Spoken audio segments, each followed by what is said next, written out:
Halo semuanya, selamat datang di Biro Investigasi.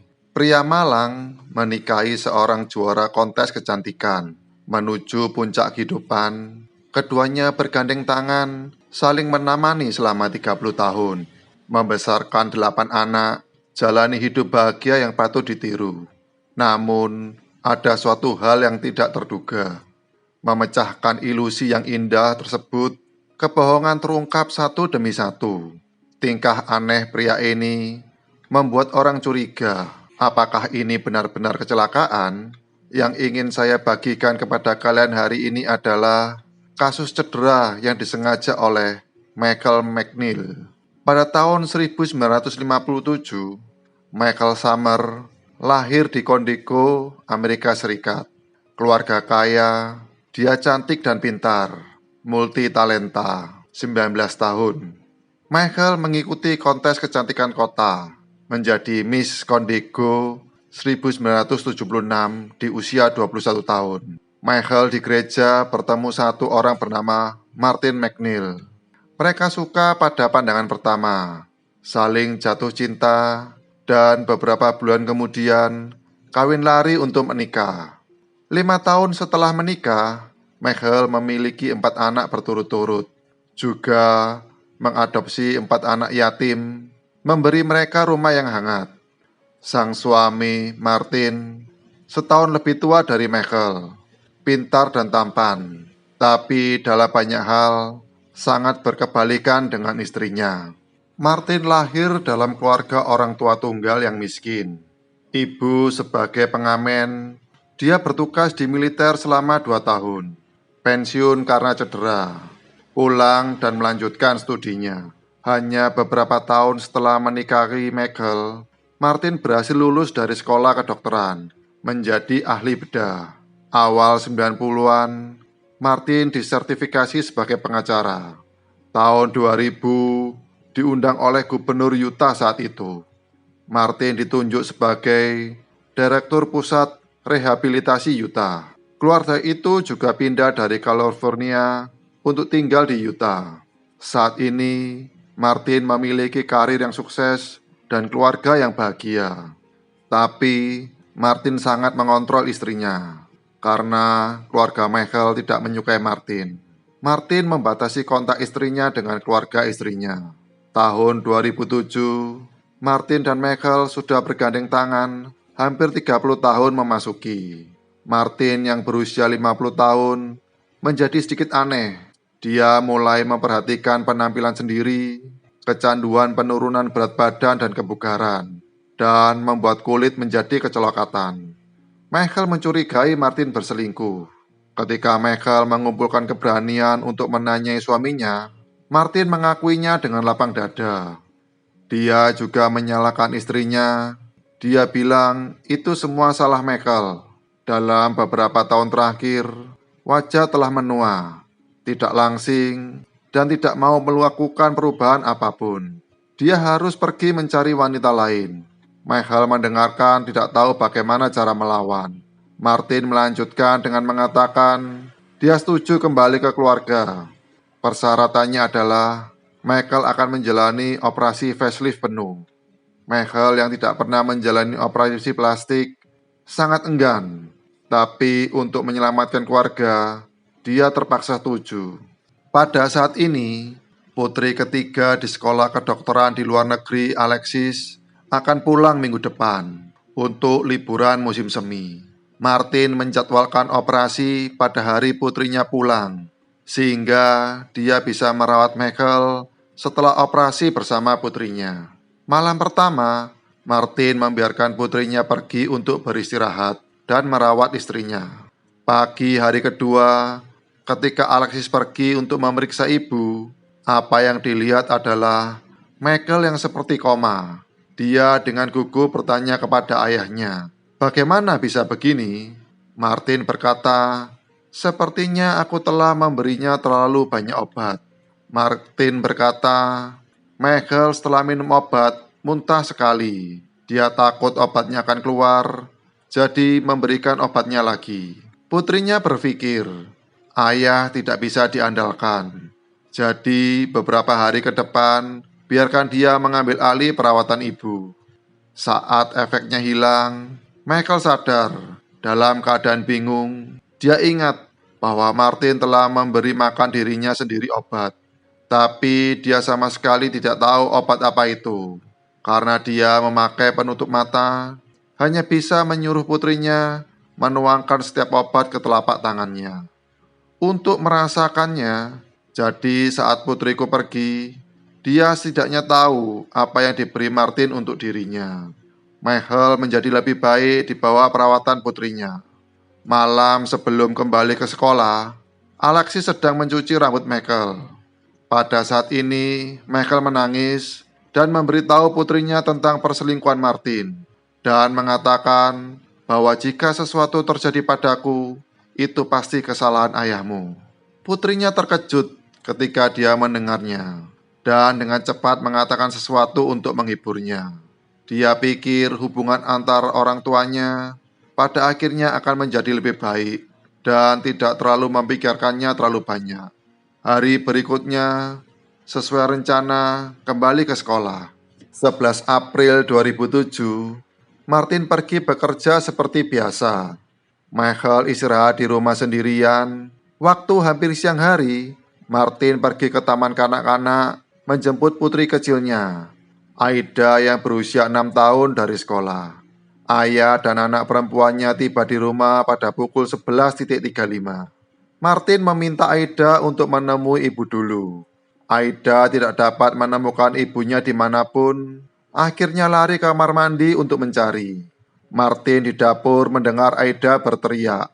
Martin yang datang mencari suara menemukan bahwa Michael berendam di bak mandi yang penuh air. Telah kehilangan kesadaran.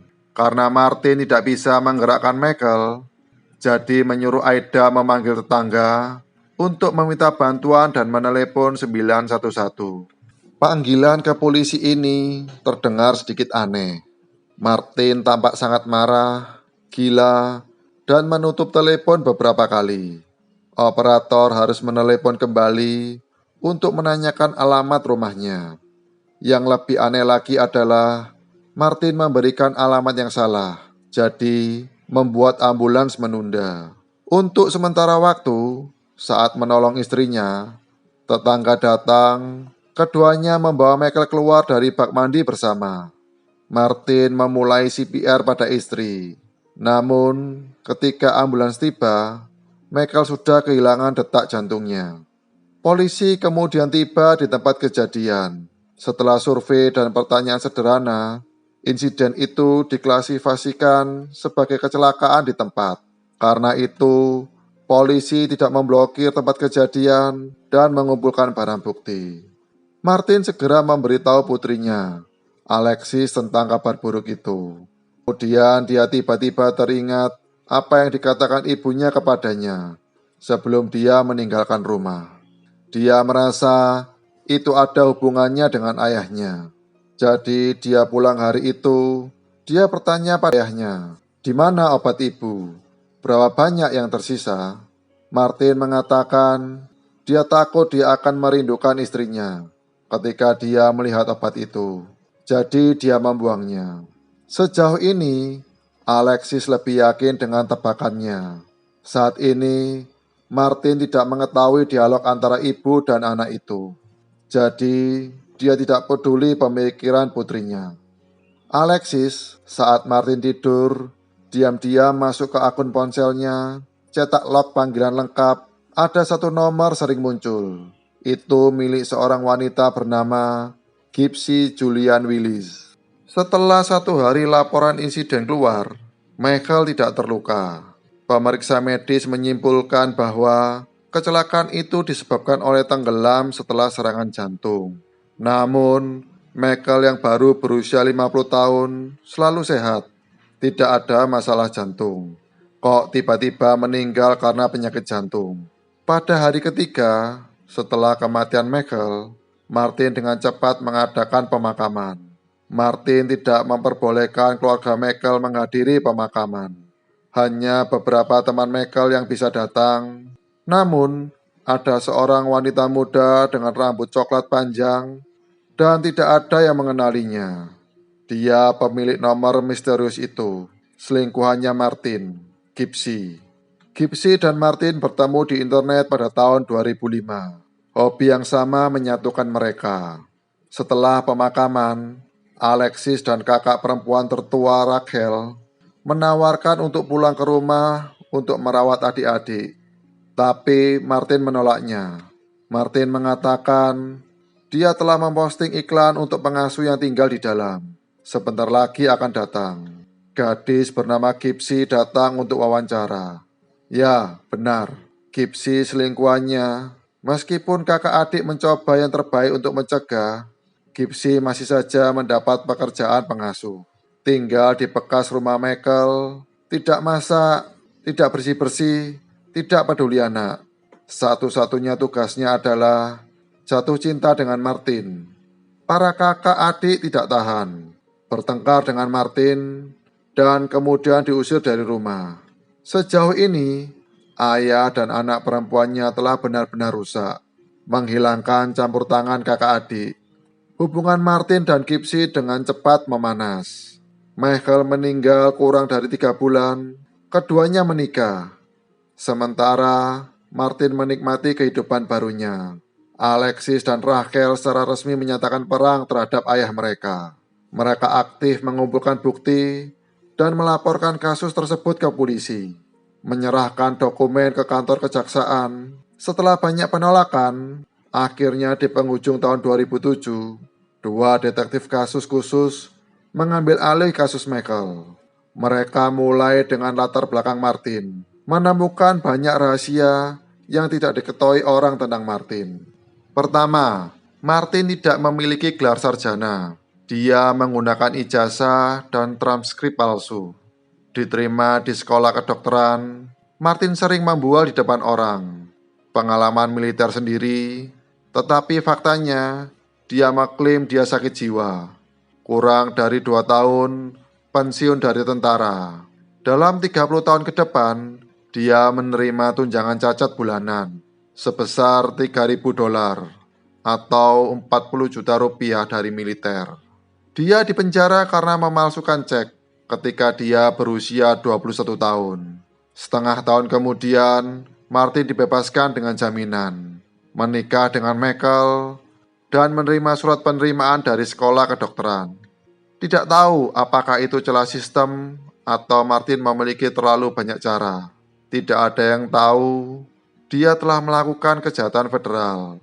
Sama seperti kasus Michael, dibuka kembali, Martin juga tampaknya bertekad untuk memutuskan kehidupan masa lalunya. Dia tidak ingin membesarkan 4 anak perempuan adopsi di bawah umur. Mulai aktif mencari keluarga asuh baru untuk mereka. Adapun putri angkatnya, Giselle, yang saat itu berusia 14 tahun. Martin memiliki rencana lain. Giselle datang ke Amerika Serikat dari Ukraina. Melalui program adopsi, dia memiliki kakak perempuan di kampung halamannya. Martin menempatkan Giselle di pesawat ke Ukraina dengan alasan mengunjungi keluarga. Dia berbohong kepada Giselle bahwa dia akan kembali menjemputnya dalam 2 bulan. Tapi setahun telah berlalu. Giselle juga tidak sabar menunggu Martin. Rencana ini, di satu sisi, Martin berhasil menyingkirkan seorang anak. Di sisi lain, dia mencuri identitas putri angkatnya. Pemalsuan usia di KTP untuk membuat istri Gypsy menyamar sebagai putri angkat Giselle. Tujuannya adalah untuk menghindari utang bank Gypsy hingga $60.000 atau 180 juta rupiah. Keluarga Alexis dan Michael, meski berselisih dengan Martin, tapi masih diam-diam mengasuh anak di rumah. Ketika mereka mengetahui bahwa Giselle belum kembali, Martin juga tidak bermaksud membawanya pulang. Kakak Michael terbang ke Ukraina sendiri. Diam-diam membawa Giselle kembali. Alhasil, pencurian identitas Martin pun cepat terungkap. Tahun 2009, Martin dan Gypsy dihukum 3 tahun dan 21 bulan penjara. Selama waktu penjara Martin, Alexis sementara mendapat hak asuh adik-adik perempuannya. Kemarahan Martin di penjara mengatakan tidak akan membiarkan mereka pergi. Alexis ketakutan. Dia secara aktif mengajukan penyelidikan kasus ibunya. Dia diam-diam bersumpah untuk menahan ayahnya seumur hidup di penjara. Untuk mengajukan permohonan ke pengadilan untuk penilaian kembali penyebab kematian Michael, penyelidik memulai pengumpulan bukti yang lebih luas. Tetangga yang membantu saat itu berkata, sebelum para medis tiba, Martin melakukan CPR pada Michael. Tapi air tidak keluar dari mulut Michael sampai petugas pertama datang untuk mengambil alih. Bagaimana mungkin Martin sebagai ahli bedah tidak mengetahui cara yang tepat untuk melakukan pertolongan pertama? Petugas pertolongan pada saat itu juga membenarkan pernyataan tetangga. Penyelidik juga menemukan bahwa Martin bekerja di beberapa rumah sakit di kota yang berbeda. Setiap rumah sakit telah menerima keluhan dari pasien terhadapnya. Isi pengaduan memiliki berbagai tingkat pelecehan dan pelanggaran. Salah satu simpanan Martin memberitahu penyelidik. Martin sendiri mengaku dia membunuh saudaranya sendiri dengan suntikan obat. Juga menggunakan cara yang sama untuk mengirim beberapa pasien di tangannya. Meskipun kurangnya bukti objektif, dengan banyaknya bukti tidak langsung, pengadilan masih menyetujui sebuah penilaian ulang penyebab kematian Michael. Saat penyidik melihat berita acara pemeriksaan jenazah, mereka menemukan 4 komponen obat penenang yang berbeda di tubuh Michael. Untuk mengetahui pada hari Alexis meninggalkan rumah, Michael telah pulih dengan baik, tidak perlu makan obat lagi. Bagaimana bisa minum 4 obat sekaligus pada hari berikutnya? Sejauh ini, alasan resmi kematian Michael akhirnya terungkap, berubah dari kecelakaan menjadi tidak diketahui. Juli 2012, Martin keluar dari penjara. Setelah 7 minggu kebebasan, dia didakwa dengan sengaja menyakiti Michael. Ditangkap lagi 1 tahun kemudian. Kasus ini secara resmi dibuka untuk diadili. Dalam deskripsi jaksa, Martin di pagi hari kejahatannya pergi ke rumah sakit seperti biasa. Dalam 1,5 jam berikutnya, tidak ada yang bisa melakukan alibi untuknya. Dia punya cukup waktu untuk pulang ke rumah, untuk memberi makan obat istrinya, membuatnya tidak sadar, dan memindahkannya ke bak mandi, menciptakan ilusi yang tak terduga. Kemudian Martin pergi ke taman kanak-kanak untuk menjemput putri kecilnya pulang. Sengaja membiarkan putri bungsu menjadi orang pertama yang tiba di tempat kejadian. Untuk menghilangkan kecurigaannya, dia berpura-pura tidak bisa memindahkan Michael dan meminta putrinya untuk mencari tetangga. Dia menutup telepon 3 kali saat memanggil polisi, sengaja memberikan alamat yang salah. Ini adalah strateginya untuk menunda-nunda. Pernyataan kejaksaan, bukti paling menguntungkan dalam pernyataan jaksa adalah obat yang ditemukan di tubuh Michael. Ahli bedah plastik Michael bersaksi bahwa keempat obat itu diresepkan atas desakan Martin. Karena Martin adalah seorang ahli bedah dan meyakinkan dirinya bahwa dia akan dengan hati-hati mengontrol pengobatan istrinya. Jadi, ia hanya meresepkan jauh lebih tinggi dari dosis normal. Pacar putra Martin saat itu, Aileen, juga hadir di pengadilan. Dia pergi ke rumah pacarnya tak lama setelah kejadian. Martin menyuruhnya untuk menyiram obat Michael yang belum selesai dikonsumsi ke toilet. Dia pikir itu aneh, tapi dia melakukannya. Satu persatu anak Martin turun ke tempat saksi. Jawab pertanyaan jaksa. Di antara kesaksian Alexis, yang terpenting, dia berbicara tentang perilaku mencurigakan Martin sebelum kematian Michael. Martin tetap mati rasa selama persidangan, sampai Gypsy muncul. Baru dia menunjukkan ekspresi di wajahnya. Gypsy juga berperilaku acuh tak acuh. Tidak ada penyesalan dan pembelaan penuh untuk membantu Martin. Martin tergerak ketika Gypsy diminta untuk membacakan surat cinta Martin kepadanya di tempat. Martin bahkan sampai dan meneteskan air mata. Terakhir di pengadilan adalah teman satu sel Martin. Narapidana itu berkata, Martin berkata pada dirinya, hubungannya dengan Michael telah berakhir. Michael akan mengambil semua aset jika terjadi perceraian.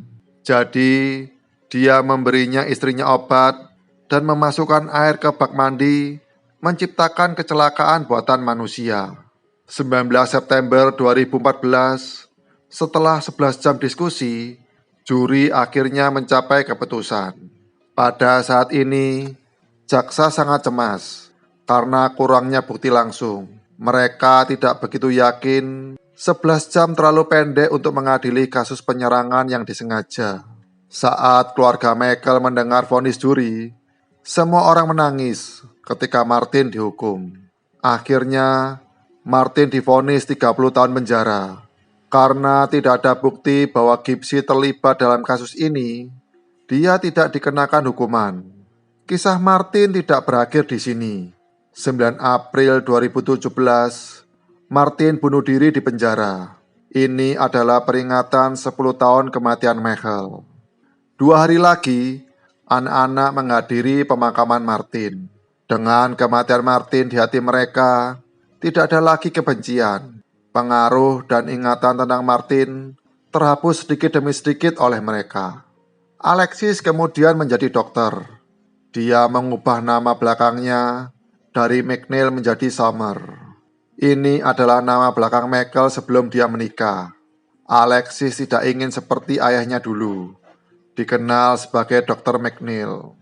Alexis juga mengadopsi adik perempuan, membesarkan mereka. Dia juga memiliki 3 anak sendiri. Dia sering berpikir, jika Michael masih ada, pasti akan menjadi nenek terbaik di dunia ini. Baiklah, tadi adalah cerita menarik hari ini.